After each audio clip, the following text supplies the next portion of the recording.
Lång räckvidd för vätgasflyg med en ny lättviktstank. Wisk går från 2 till 4 säten i sin EVTOL. Vertiports för drönare och EVTOLs och ett möjligt större genombrott för hemleverans med drönare i Europa under 2023. Det är några av aprilnyheterna jag går igenom idag.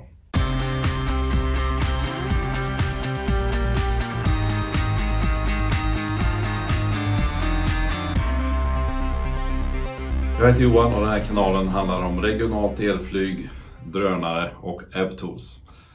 Prenumerera gärna om du inte vill missa några av kommande videos och tipsa mig gärna om du har några nyheter inom elflyg. Bränslecellstillverkaren HighPoint säger att med en ny lättviktstank för flytande väte från GTL så kan en Dash 8 med 50-56 säten få en räckvidd på hela 450 mil. Det skulle vara ett rejält genombrott, men jag undrar lite över volymen.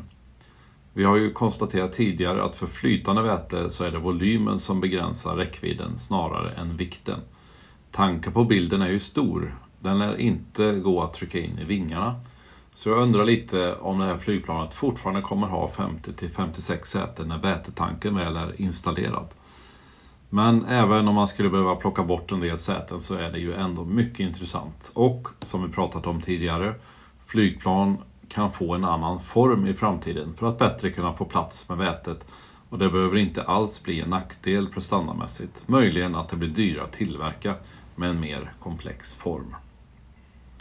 Supernal säger att de utvecklar ett vätgasdrivet E-stol med 100 mils räckvidd som ska vara färdigt 2030. E-stol är ett elflygplan med mycket kort start- och landningssträcka.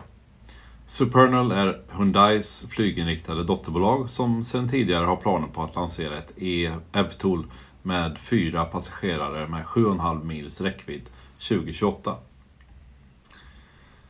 Ett antal EVTOL-tillverkare har gått samman för att tillsammans med myndigheterna utveckla principer för hur de ska kunna flyga i London. Konsortiet som leds av brasilianska EVE, ett dotterbolag till Embraer, har nu levererat ett antal koncept, så kallade Concept of Operations eller CONOPS, för hur de ska kunna driva sin verksamhet till UK Civil Aviation Authority, CAA. Övriga deltagare i konsortiet är Vertical Aerospace och Volocopter, och även Heathrow, London City Airport och Skyports är med. Skyports har även parallellt tagit fram CONOPS ihop med Wisk för Wisks autonoma EVTOL.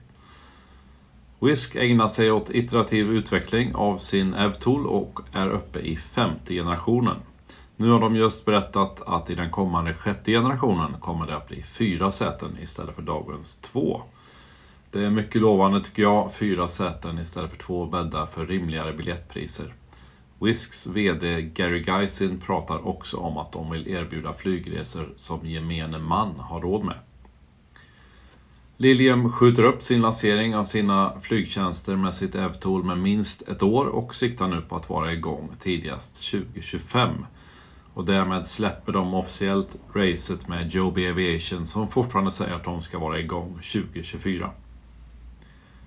EASA har släppt ett utkast till ett regelverk för så kallade vertiports, alltså flygplatser där drönare och EVTOL flygfarkoster kan starta och landa i bebyggda miljöer.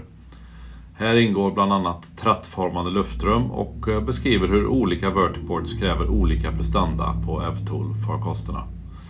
En vertiport på marken där det finns höga byggnader runt om kräver en lång vertikal flygtid, något vi vet är mycket energikrävande.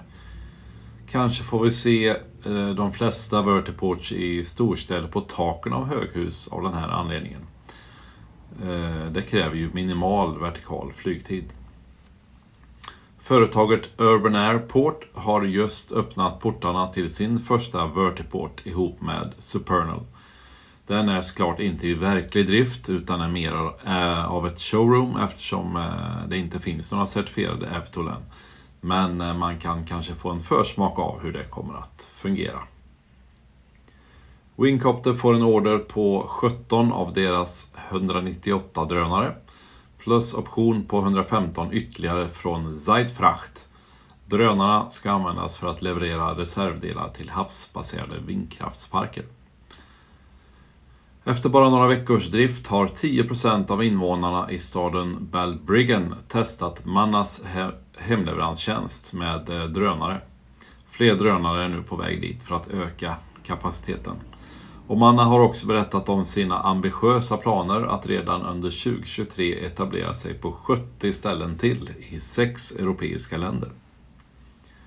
Skellefteå inleder förstudie om att upprätta en droneport i logistikområdet Hammarängen som är under utveckling. Genom att tidigt integrera framtidens luftburna varutransporter i samhällsplaneringen hoppas vi kunna skapa ett robust, säkert, tillgängligt, hållbart och framtidsorienterat logistiksystem i hela kommunen, säger Lars Hedqvist, planeringschef vid Skellefteå kommun. Air Forestry har fått flygtillstånd inom den specifika kategorin av Transportstyrelsen. Snabbt jobbat, det ska bli intressant att få se den i luften. Tack för att du tittat, vi ses i nästa video.